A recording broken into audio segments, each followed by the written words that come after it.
So let's read the question. Question says a body released from a height falls freely towards earth.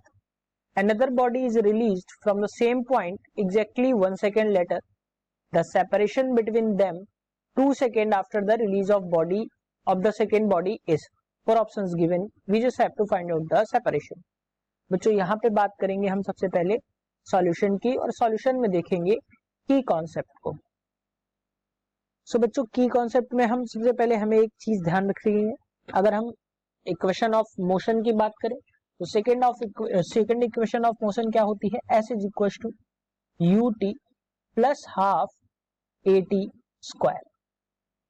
अब यहां से अगर हम देखें तो अगर हम बात करें बच्चों ऑब्जेक्ट्स की, तो कोई भी ऑब्जेक्ट है, दो ऑब्जेक्ट है, एक ऑब्जेक्ट को नीचे की तरफ फेंका गया है।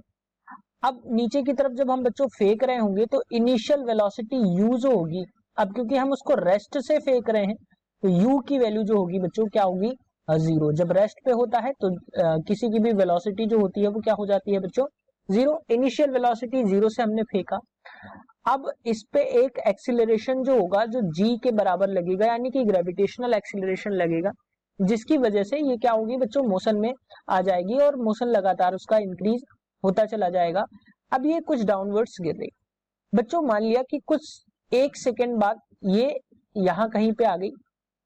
जब यहां पे आई तो ऑब्जेक्ट एक बी जो है यहां से ए ऑब्जेक्ट को छोड़ा गया था, तो वो 1 सेकेंड बाद ए ऑब्जेक्ट जो है बच्चों ये नीचे आ गया। तभी यहां पे एक बी ऑब्जेक्ट को छोड़ा गया और 2 सेकेंड बाद इन दोनों के बीच में, अब बच्चों नेक्स्ट 1 सेकेंड में ये ए ऑब्जेक्ट यहां कहीं पे आ जाएगा। मैं कुछ इस तरीके से इसको ड्रॉ कर देता हूं। कुछ सेकेंड में यानी कि दूसरे सेकेंड में ए ऑब्जेक्ट यहां आ जाएगा और बी ऑब्जेक्ट भी अपनी पोजीशन को छोड़ देगा, लेकिन इनके बीच में जो सेपरेशन होगा बच्चों उसी को हमसे पूछा गया है। अब क्वेश्चन के अकॉर्डिंग हम देखें तो रेस्ट से फेंका गया है दोनों ही ऑब्जेक्ट को।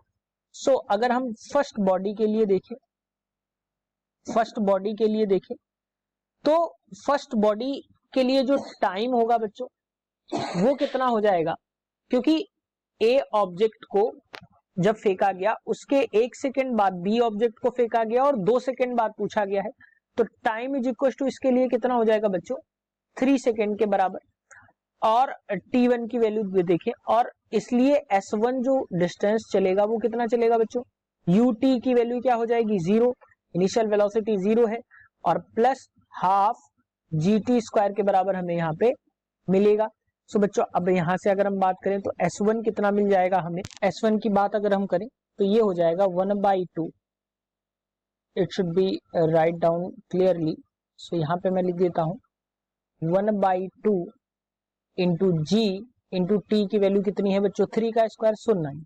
सो यहां से s1 की वैल्यू कितनी आ जाएगी, 9g/2।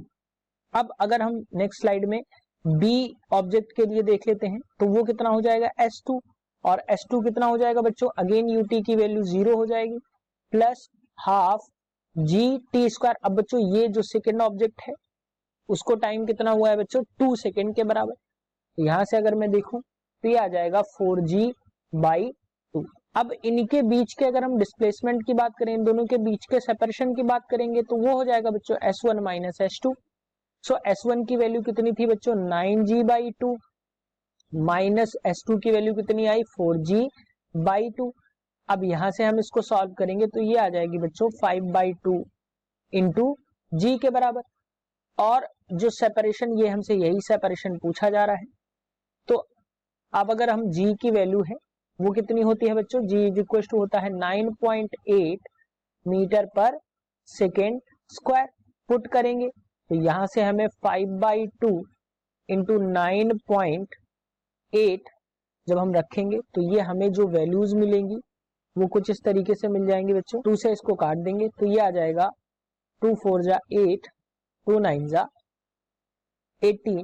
सो बच्चों 4.9 इंटू 5 हम करेंगे तो ये हमें मिल जाएगा 24.5 मीटर के बराबर। ये जो वैल्यू आएगी वो किस में आ जाएगी, मीटर में। सो बच्चों सेपरेशन की अगर हम बात करें तो वो हमें क्या मिल रहा है बच्चों, जो आंसर मिल रहा है वो कितना मिल रहा है, 24.5 मीटर के बराबर। अगर हम ऑप्शंस की बात करें Option 3 is the correct answer for this question. Hope you understood it well. Best of luck.